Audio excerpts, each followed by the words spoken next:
Hello everyone, अस्सलाम वालेकुम। This is me counsellor सारा फ्रॉम ओशन वन। आज हमारे पास एक बहुत अमेजिंग स्टोरी है। एक बहुत मजे की जर्नी है। ओशन वन के एक स्टूडेंट की कहानी है। आज हम आपको मिलवाने जा रहे हैं अब्दुल जलील से, जो पाकिस्तान में सॉफ्टवेयर इंजीनियरिंग अपनी मुकम्मल करने के बाद जर्मनी गए हैं ओशन वन के थ्रू। तो आइए सुनते हैं उनकी कहानी, उनकी जुबानी, उनका एक्सपीरियंस कैसा रहा ओशन वन के साथ, और अब उन्होंने जर्मनी में अपना टाइम कैसे गुजार रहे हैं और उनकी जर्नी कैसी गुजर रही है। तो चले मिलते हैं अब्दुल जलील से। अस्सलाम वालेकुम अब्दुल जलील, कैसे हैं आप? वालेकुम सलाम। अल्लाह का शुक्र। आप सुनाए। अल्हम्दुलिल्लाह, मैं भी ठीक हूँ। क्या हाल है आपके? अल्लाह का शुक्र। बेहतरीन। क्या कर रहे हैं आजकल अब जर्मनी में? और सबसे पहले तो जाए, मौसम कैसा है वहाँ पे? मौसम काफ़ी डिफरेंट है एज़ कम्पेयर टू पाकिस्तान। यहाँ पे मतलब एक कल्चरल शॉक में आपको ये बता दूँ कि तकरीबन 9 बजे यहाँ पे रात होती है, मतलब 9 बजे मगरिब की अज़ान होती है। तो आप समझ लें कि यहाँ पे कितना डिफरेंस है। यहाँ पे अभी समर चल रहा है तो दिन काफ़ी बड़े हैं, ठीक है? पाकिस्तान के कोई दिन बड़े नहीं होते। यहाँ पे काफ़ी दिन तो बड़े भी हो जाते हैं, और इन विंटर्स मैंने सुना है, मैंने अभी तक एक्सपीरियंस नहीं किया, रातें काफ़ी बड़ी हो जाती हैं। तो ये काफ़ी मेरे लिए शौक था कि चलो 8-9 बजे तक आपका दिन चल रहा है, फिर आपके पास हम्म। 4-5-6 घंटे हैं, उसके बाद उसमें ही आपने सोना वगैरह है, सारी चीज़ें करनी है। लेकिन चलो, ओ, नींद ज़रूरी थी। ओके, तो लाइक वेदर शॉक है। वेदर शॉक के साथ साथ कल्चर शॉक के बारे में बता दें, कैसा रहा वहाँ पे और लोग कैसे हैं वहाँ के, और like did you face any language barrier? To be honest, मैं पहले बर्लिन में उतरा था। बर्लिन में हम्म। काफ़ी डिफरेंट कल्चर्स हैं, मतलब ऑल अराउंड द वर्ल्ड आपको हर ओके। किस्म का बंदा मिल जाएगा। वहाँ पे इंग्लिश का इतना कोई मसला नहीं है। लेकिन सिंस मैं कोटबस में मूव किया, जो 2 घंटा दूर है बर्लिन से, तो यहाँ पे मोस्टली लोग जो ओल्ड एज हैं वो तो जर्मनी बोलते हैं, ठीक है। लेकिन एज ए स्टूडेंट यहाँ पे स्टूडेंट भी काफ़ी लोग रहते हैं, और बैंक्स वगैरह उनमें इंग्लिश बोली जाती है। तो जो यंग जनरेशन है या फिर आपके लिए 30-40 के अंडर, वो इंग्लिश बोल लेते हैं। लेकिन जो ओल्ड एज हैं उनके साथ कम्युनिकेशन में थोड़ी मतलब मुश्किल हो जाती है। बट इधर मतलब सारे यूज टू हो गए हैं। हम्म। ट्रांसलेशन वगैरह गूगल गूगल पे गूगल ट्रांसलेटर खोल लिया, उनको चीज़ बता दी, तो मतलब हो जाता है। लाइक इजीली आप अपनी चीजों को मैनेज कर रहे हो, like there is no problem with that? हाँ, मतलब कि आपको थोड़ी गाइड भी चाहिए थी। यू हाँ। डेफिनेटली नीड फ्रेंड, मतलब ओशन वन के थ्रू आपको कोई मिल जाए गाइड, या फिर कोई आपका दोस्त पहले ही यहाँ पे स्टे कर रहा हो, तो हम्म। उससे आपको काफ़ी चीज़ें पता लग जाती हैं कि आपने कहाँ से क्या चीज़ लेनी है। मतलब यहाँ पे काफ़ी डिफरेंट रूल्स हैं, काफ़ी पाकिस्तान की तरह नहीं है कि हमें मतलब एक तो बड़ा यहाँ पे आप कचरा बाहर नहीं फेंक सकते, इस तरह की चीज़ें हैं, ठीक है। यहाँ पे ऑब्वियसली काफ़ी, रूल्स। हाँ, काफ़ी सख्ती है। अगर आप बिन्स भी बने हैं तो हर चीज़ के डिफरेंट हैं। आप यहाँ पे मतलब काफ़ी डिफरेंट चीज़ें, कॉन्ट्रैक्ट वगैरह आपने करना है तो किस तरह करना है, उसके लिए ना आपको काफ़ी गाइड चाहिए थी कि आप जर्मनी आ रहे हो, तो आपको क्या-क्या चीज़ें करनी चाहिए। ओके, सो अब्दुल जलील, पहले तो आप मुझे बताइए कि आप ओशन वन के थ्रू अभी इस वक्त कौन सी यूनिवर्सिटी में हैं और कौन से प्रोग्राम को परस्यू कर रहे हैं?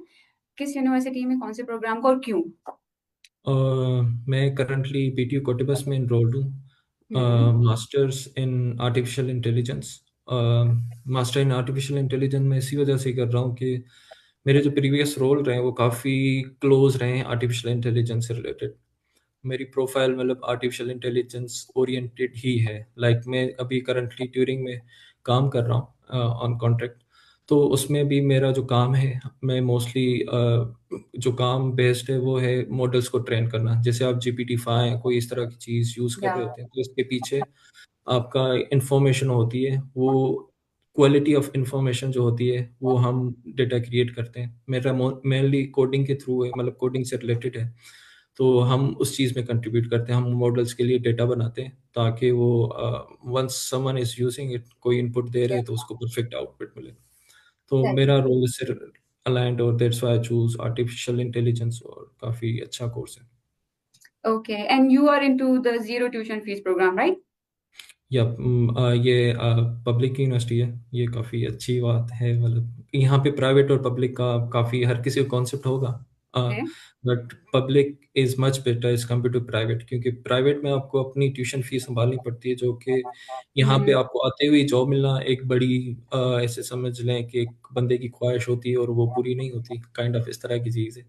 क्योंकि यहाँ पे आपको, जब आप इधर आते हैं तो आपको जॉब मार्केट वगैरह उन सारी चीज़ों को देखते हैं कि यहाँ पे लोग ज़्यादातर मतलब अगर आपको जर्मन आ रही है तो वो प्लस पॉइंट है, ठीक है, आपकी सीवी आगे जाएगी। अगर आपको जर्मन नहीं आ रही है, इंग्लिश आ रही है, तो फिर आप जो बड़ा ग्रुप बना हुआ है आप उसी में ही हो, उससे फिर आपकी स्किल्स स्टैंड आउट करती हैं तो अलग बात है। वो फिर स्टिल जैसे पाकिस्तान में होता है, आप किसी जॉब के लिए अप्लाई करते हैं तो 1-2 महीने आराम से लग जाते हैं, तो इंस्टेंट यहाँ पे कोई चीज़ नहीं होती। तो फॉर पीपल जो मतलब प्राइवेट में जाना चाहते हैं, मैं रिकमेंड करूँगा कि आप कोशिश करें पब्लिक में हो। और मेरा जीपीए इतना अच्छा भी नहीं था, मतलब बैचलर्स में बताता जाऊँ, 2.89 था, मतलब 3 से कम है। 3 से कम है मतलब आपकी पब्लिक की आधी ऑप्शंस माइनस हो जाती हैं, ठीक है। तो मेरा इतना मतलब कॉन्फिडेंस नहीं था कि मेरा पब्लिक में हो जाएगा, लेकिन ओशन वन के थ्रू मेरा पब्लिक यूनिवर्सिटी में हो गया था, बीटीयू कोटबस में। ओके। तो यहीं से एक और सवाल मेरे दिमाग में आए, तो लाइक अभी आपको काफी टाइम हो गया, राइट? सो अभी तक जर्मन एजुकेशन में और पाकिस्तान की एजुकेशन में आपको मेजर क्या डिफरेंस दिखा?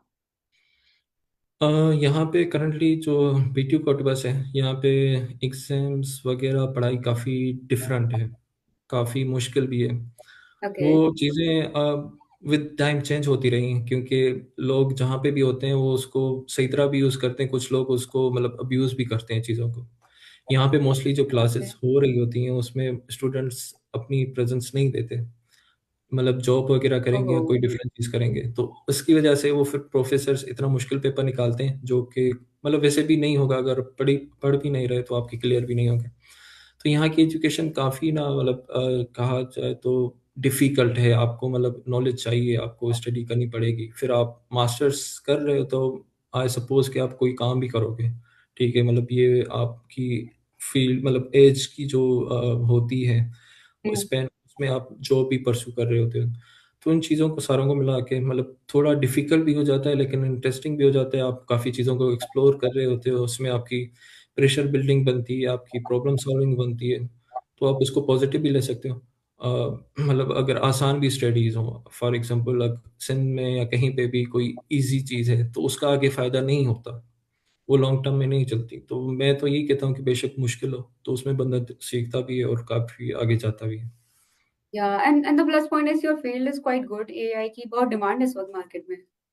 बिल्कुल, बिल्कुल डिमांड है, लेकिन करंटली काफ़ी लोग एनरोल भी इस तरह कर रहे हैं। जैसे 5 साल पहले हम देख रहे हैं कि काफ़ी लोग मेडिकल में इतने ज़्यादा जा रहे थे कि हम्म। उनको कोई और फ़ील्ड नज़र नहीं आ रही थी। लेकिन अभी आप उनकी देखें रेशो, पासिंग रेशो, वो काफ़ी कम होती जा रही है कि मतलब बिल्कुल थोड़े ही बच्चे होते हैं। मतलब ओ। आउट ऑफ 100 या।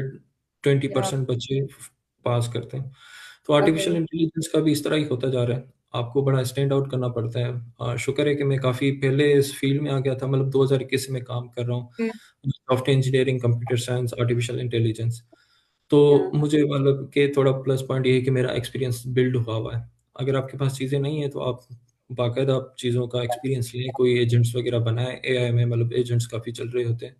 या। उनका एक्सपीरियंस लें, उससे फिर आपकी प्रोफ़ाइल बिल्ड होगी। बाकी इस तरह नहीं है कि एआई में काफ़ी हैं, तो लोग भी काफ़ी आ गए हैं और काफ़ी मतलब खिचड़ी मची हुई है। But if you are good, you will stand out definitely. Yeah. Okay, tell me one more thing. German आप सीख रहे हैं अभी या सीख ली? Like how is it going with your language? Uh, यहाँ पे कुछ ऑप्शंस होते हैं। एक तो यूनिवर्सिटी आपको जब आप नए-नए आते हैं तो आपको ऑफ़र करती है, वो उसकी डेडलाइन छोटी होती है कि आप उसमें एनरोल कराते हैं और काफ़ी कम स्लॉट्स होते हैं, 125 ओवरऑल यूनिवर्सिटी को देखें तो काफ़ी कम है। वो मैं नहीं कर पाया था क्योंकि मुझे वीज़ा लेट मिला था, अगर मु मेरे पास चांस होता तो मैं ज़रूर करता। बाकी करंटली मैं अभी एक डीडब्ल्यू वेबसाइट होती है यहाँ पे, उसको मैं एक्सप्लोर कर रहा हूँ, उसमें आपको ए1, ए2 बेसिक चीज़ें आ जाती हैं। और इसके अलावा और भी ऑप्शंस देख रहा हूँ कि जर्मन इंटेंसिव कोर्स यहाँ पे काफ़ी डिफरेंट स्कूल्स हैं, वो ऑफ़र कर रहे होते हैं, उसकी थोड़ी बहुत फ़ीस होती है और एग्ज़ाम्स होते हैं, तो उनको भी मैं देख रहा हूँ। लेकिन करंटली आप जब नए जर्मनी में आते हो तो पहले आपको सिटी रजिस्ट्रेशन वगैरह की चीज़ें होती हैं, उनको देखना होता है। तो वंस वो एक मैं फ़ेज़ से गुज़र जाता हूँ, तो डेफ़िनेटली मेरा पूरा मतलब है कि मैं जर्मन सीखूँगा, क्योंकि यहाँ पे अगर आप आगे और लॉन्ग टर्म में सर्वाइव करना चाह रहे हो तो जर्मन इज़ मस्ट। अगर उधर भी कोई ओशन वन के थ्रू कोई आ रहा है और जर्मनी के लिए बड़ा मतलब उसका इंटरेस्ट है, तो they should start learning German. At least be okay. A1, A2 कर दो ताकि बी2 आपकी 6 महीनों या 3 महीनों में हो जाए। क्योंकि आपकी जब जर्मन हुई है ना, तो आप जॉब्स में बड़ा स्टैंड आउट करते हैं, आपकी और जॉब हो या फिर आपकी हाँ। फील्ड रिलेटेड जॉब हो। ओके। बेसिकली वो प्रायोरिटी देते हैं। जी बिल्कुल, कुछ। क्योंकि वहाँ पे दोनों पर्सन आ सकते हैं, जर्मन भी आ सकते हैं, इंग्लिश भी आ सकते हैं, मतलब इंग्लिश स्पीकिंग जो ओके। इंटरनेशनल है। तो ऑब्वियसली जो जिनको दोनों आती होंगी, he will definitely stand out. या अच्छा, वन मोर थिंग। ऑब्वियसली आपने जब जर्मनी का माइंड बनाया, ठीक है, पाकिस्तान में रहते हुए, तो लाइक व्हाई जर्मनी? आपने ऑब्वियसली कुछ स्टडी करी होगी या ओशन वन में से आपको किसी ने गाइड किया होगा। So like my question is what made you of Germany for your further studies? अच्छा क्वेश्चन है। मेनली जर्मनी की जो एजुकेशन है ना, वो काफ़ी, आप अगर आप पब्लिक यूनिवर्सिटी में आते हो तो आपको काफ़ी सस्ती पड़ जाती है एज़ कम्पेयर टू आप किसी भी यूरोप में जाओ, आप यूएसए में जाओ। मैंने यूएसए भी वीज़ा अप्लाई किया था। पहले तो यूएसए के अभी रिजेक्शंस काफ़ी ज़्यादा हैं, ठीक है। एक फैक्टर ये हो जाता है कि लोग जहाँ पे वीज़ा कैंसिल हो जाते हैं या रिफ्यूज़ हो जाते हैं, आप उधर अप्लाई कम करो, ठीक है। सेकेंडली उधर की एजुकेशन काफ़ी महंगी है, अनलेस कि आपको कोई स्कॉलरशिप मिले। स्कॉलरशिप के लिए आपको आपको चाहिए 3.78 जीपी आउट ऑफ 4, मतलब कि 3.5 से ऊपर देखें। कम जीपीए में आपको कभी स्कॉलरशिप नहीं मिलेगी, जितना मेरा एक्सपीरियंस रहा है। तो जब हम कंपेयर करते हैं कि अगर मैं यूएसए या यूरोप में कर रहा होता तो मेरा तकरीबन 40,000 यूएसडी डॉलर्स खर्चा आ जाता है एजुकेशन में, ठीक है। अब वो मेरा जर्मनी में मेरा मेरा वो खर्चा आ ही नहीं रहा, मतलब 10,000 यूएसडी या यूरो भी बन जाते हैं तो तकरीबन 40 लाख बन जाते हैं, ठीक है। तो वो मेरी वैसी बचत हो गई, ठीक है। सेकेंडली मेरी अब एजुकेशन फ्री है। अब मेरे पास एक्सपार्टियो में अकाउंट भी है, तो वो मुझे अपने लिए, अब मुझे यहाँ पे अपने लिए टेंशन नहीं है कि मैं अपने लिए कमाऊँगा। मेरे लिए अगर किसी के घर पे ज़िम्मेदारियाँ हैं तो वो सोच सकता है। लेकिन आप यहाँ पे तकरीबन जो एक्सपार्टियो में अमाउंट होती है वो आप पे यूज़ होती है और आपके लिए मोर देन इनफ होती है कि आप यहाँ पे सर्वाइव कर सको। मेरा मेनली रीज़न यही था कि, और सेकेंडली मैं ये भी सजेस्ट करूँगा कि जो जर्मनी आना चाह रहे हैं तो German is more aligned toward engineering side, ठीक है। यहाँ पे इंजीनियरिंग काफ़ी ज़्यादा बेहतर होती है, मतलब आर्टिफ़िशियल इंटेलिजेंस या आप दूसरी फील्ड्स भी देख लें तो उसमें जर्मन्स काफ़ी आगे स्टैंड आउट करते हैं, जर्मन के साइंटिस्ट भी काफ़ी स्टैंड आउट करते हैं। बिल्कुल ऐसी है। अगर आपकी non technical, non engineering field है तो आई वुड रिकमेंड कि आप डिफरेंट साइट्स देखें, क्योंकि ये उनकी स्पेशलिटी नहीं है। आप जब भी कहीं पे जा रहे हो तो आप ये चीज़ें थोड़ी नोट कर लें, क्योंकि यहाँ पे फिर मार्केट भी उस हिसाब से होगी। यहाँ पे या मेनली इंजीनियरिंग के रोल्स ज़्यादा होंगे as compared to different roles. बाकी और जॉब्स आप लॉन्ग टर्म में नहीं कर सकते हैं, वो काफ़ी हेक्टिक हो जाते हैं और उसमें आपकी ग्रोथ एज़ सच नहीं होती कि आप अपनी रेज़्यूमे में ऐड कर सकें। तो ये कुछ फैक्टर्स थे जिसकी वजह से मैंने जर्मनी चूज़ किया था। इटली भी कर सकता था लेकिन वो मुझे काफ़ी महँगा पड़ जाता था। और मेरी फ़ील्ड एआई से रिलेटेड काफ़ी क्लोज़ भी था, और जो एआई कर रहे हैं तो उनके लिए मतलब अच्छी बात ये बता दूँ कि ये जर्मन काफ़ी स्टैंड आउट करते हैं, मतलब कि चाइना वगैरह, फ्रांस को इन्होंने सरपास किया हुआ है एआई स्टार्टअप्स में। तो आप ओके। अगर स्टेट्स वगैरह खोलें तो उसमें आपको पता लग जाता है कि आपकी फ़ील्ड में ये वाला मुल्क कहाँ पे स्टैंड करता है। ऐसी है। So another question for further students, जैसे कि आप अभी मेंशन कर चुके हो ऑलरेडी कि जो बच्चे इंजीनियरिंग या एआई या मैकेनिकल, उसके लिए भी बहुत जर्मनी की जो है डिमांड है, उनके लिए आप ऑलरेडी सजेस्ट कर चुके हो। But another question from my end is that कि like what do you think is the current state of Germany for students, international students के लिए क्या स्टेट है? और is it like, is Germany more welcoming for students? Yes, यहाँ पे आप वैसे जैसे ही बर्लिन में उतरते हो, मतलब मेनली जो आपके एयरपोर्ट है वहाँ पे तो ऑल अराउंड द वर्ल्ड ना लोग आ रहे होते हैं, ठीक है। जब हर कैटेगरी के लोग आ रहे हैं तो यहाँ पे जॉब्स भी उस हिसाब से लोग कर रहे होते हैं। तो जितना मैंने फ़ील किए यहाँ पे तकरीबन सारे इवन जर्मन्स भी वेलकमिंग ही होते हैं। हमारे वाला सीन नहीं होता कि मैं कराची में आ गया हूँ तो अस्सलाम वालेकुम भाईजान, आ जाओ चाय पी लो, ये वाला सीन नहीं होता। लेकिन उनके कुछ चीज़ें होती हैं जिनसे पता लग जाता है कि आपको हेलो हाय करेंगे। ये या भी डिपेंड करता है कि आप जर्मन की कौन-सी साइड हो। आप अगर म्यूनिख साइड हो तो वहाँ पे ज़्यादा लोग वेलकमिंग हैं। Berlin side normal normal scene है। तो आई थिंक ठीक है, मतलब इस तरह नहीं है कि आपको डिसलाइक करें या आपके अगेंस्ट कोई जाए। उनको भी पता है कि यहाँ पे पढ़ने आए और सारी चीज़ें मिल के चल रही हैं। आई वुड सजेस्ट कि मतलब जर्मनी आएँ, एज़ सच कोई मसला नहीं होता कि आपको जर्मन डिसलाइक करें या कोई आपको कोई ऐसी चीज़ करते हैं। और इंग्लिश का भी इतना कोई मसला नहीं हो जाता, आपके पास इंटरनेट होता है, यहाँ पे इंटरनेट से ही चलती है चीज़ें।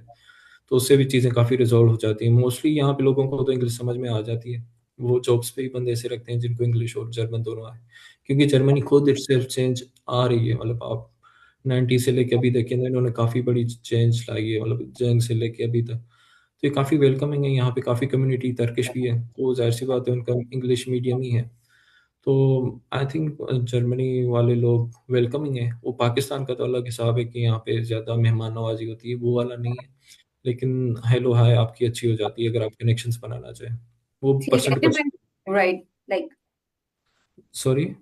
इट डिपेंड्स ऑन यू कि आप किस तरह से कम्युनिकेट करते हैं।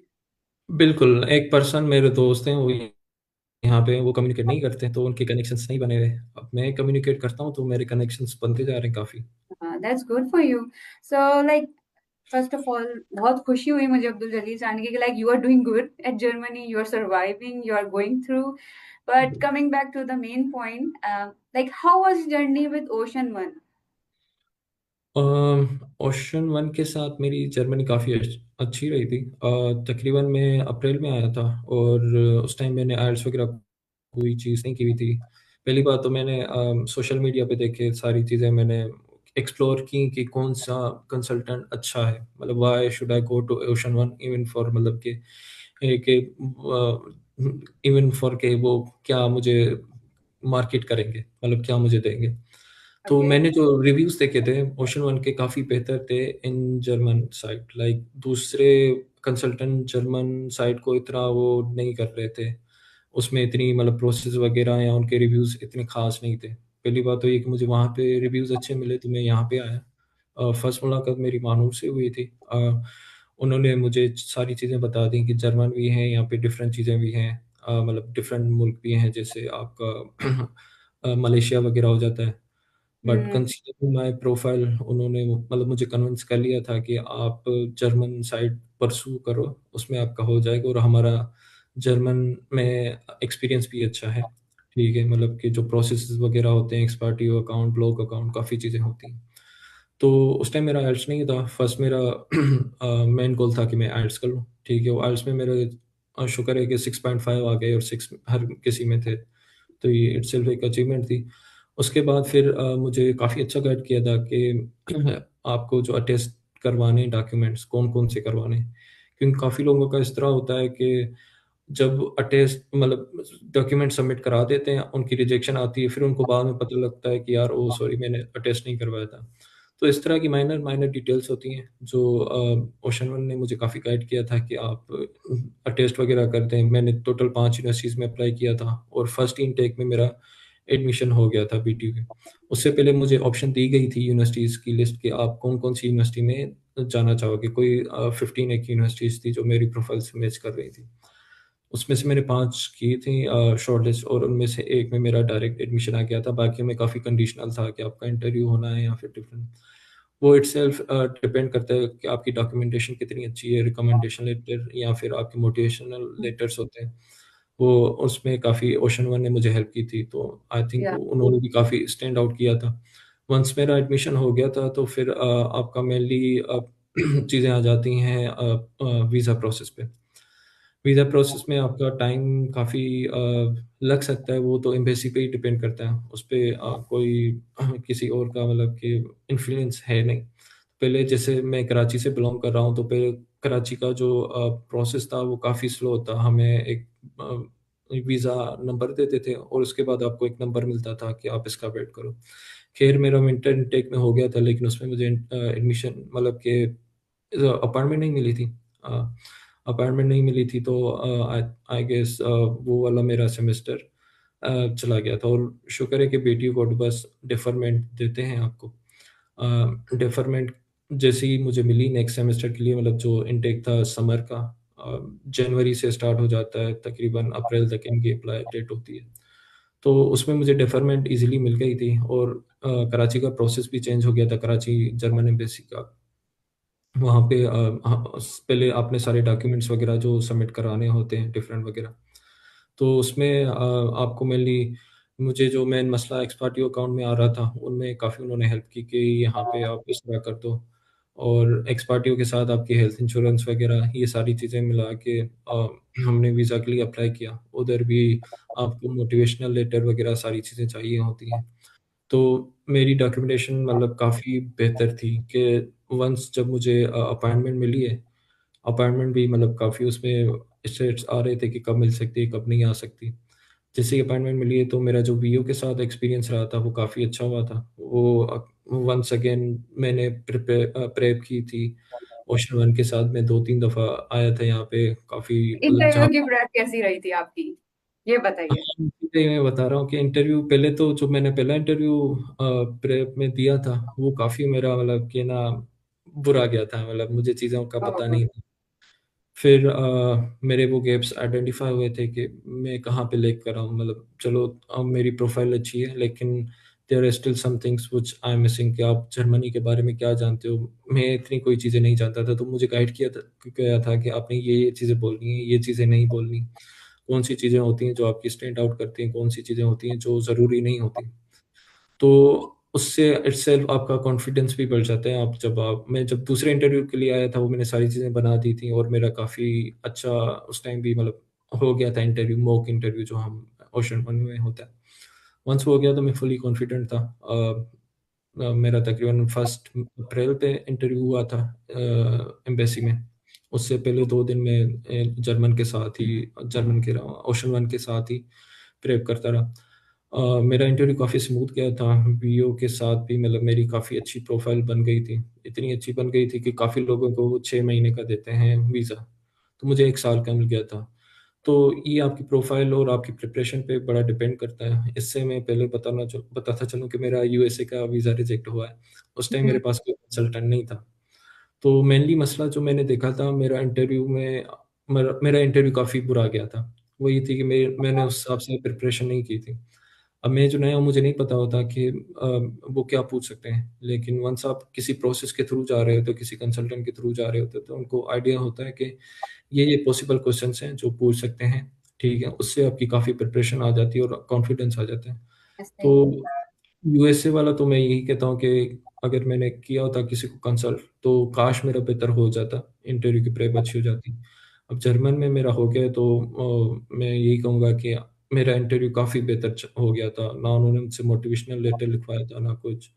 और तकरीबन 5 मिनट में भी वो मतलब सैटिस्फाइड थी कि आप ठीक हो।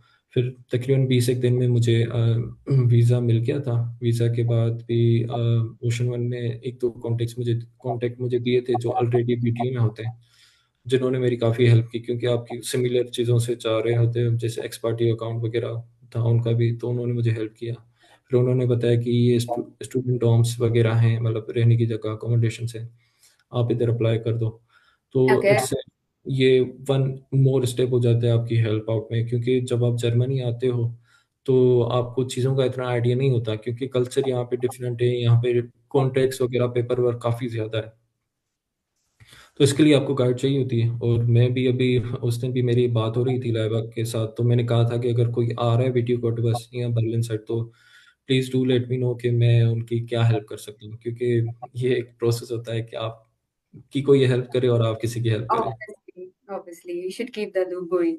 I said one more question, like how do you feel connecting with Ocean One again, like after your success? और वही कहेंगे कि वो ख्वाब जो आपने 1 साल पहले देखा था, आज आप उस ख्वाब को जी रहे हो, तो कैसा लग रहा है? बिल्कुल, बिल्कुल, मतलब ड्रीम काइंड ऑफ पाकिस्तानियों के लिए ड्रीम है, मैं समझ सकता हूँ, क्योंकि मैं इस प्रोसेस से होके हो चुका हूँ। काफ़ी या अप्स एंड डाउन होती हैं कि कभी आपको अपॉइंटमेंट नहीं मिल रही होती, या कभी आपका डॉक्यूमेंटेशन में मसला हो जाता है, या फिर कहीं आपको मसला आ जाता है। फिर मेरा ओवरऑल एक्सपीरियंस काफ़ी अच्छा रहा था ओशन वन के साथ। मुझे बीच में काफ़ी डाउट्स होंगे, आप अगर आप टीम से पूछें तो मैंने उनको बड़ा तंग किया हुआ है। लेकिन उन्होंने हमेशा मुझे गाइड किया, ठीक है? उन हर चीज़ में, मतलब इंटरव्यू से लेके या फिर कहीं पे मेरी नाम में थोड़ा मसला था, तो उन्होंने कहा नहीं इस तरह कुछ नहीं होता, आप टेंशन ना लें। तो ऑल दोज़ थिंग अगर मैं पूरा देखता हूँ, तो मतलब kind of dream come true है, और लॉन्ग जर्नी थी, काफ़ी अच्छी रही है, अच्छे कॉन्टैक्ट्स बने हैं। अभी तक मेरी अच्छी बातचीत चल रही होती है, ये लाइबा वगैरह के साथ। तो it was very good experience. मैं काफ़ी लोगों को रिकमेंड भी करता हूँ, तो काफ़ी लोग पूछते हैं कि यार कि आपने किस तरह आए थे, आपका जीपीए? मैं ओशन वन हम्म, को हाईली रिकमेंड करता हूँ, क्योंकि मेरा अच्छा एक्सपीरियंस रहा है और काफ़ी पॉजिटिव एक्सपीरियंस है कि सारी चीज़ें जो मैं चाह रहा था वो हो गई हैं। तो it was really good experience with Ocean One. I highly recommend anyone who is pursuing career in Germany or other countries. So Thank you so much, Ocean One Private Limited, for making my dream come true. Obviously एक बात यहाँ पे मैं भी add करूंगी, ocean one की team वाकई में बहुत पेशेनेट है, सुकून से सारे स्टूडेंट्स की सारी क्यूरीज को डील कर रहे होते हैं। ये मैं खुद देख रही होती हूँ, सारे मसले बिल्कुल। मसाइल हल कर रहे होते हैं।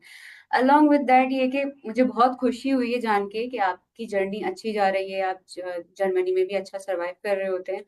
And I would love to wish you best of luck in the future. I hope कि आपकी जर्नी फर्दर भी ऐसे ही रहे, आप फर्दर और तरक्की करें। एंड आई होप कि हम आपको 4-5 साल बाद अगर दोबारा इंटरव्यू करें तो आप फिर और बेहतर से बेहतर जिंदगी वहां पे गुजार रहे हो, मे बी आपको पीआर मिल चुकी हो।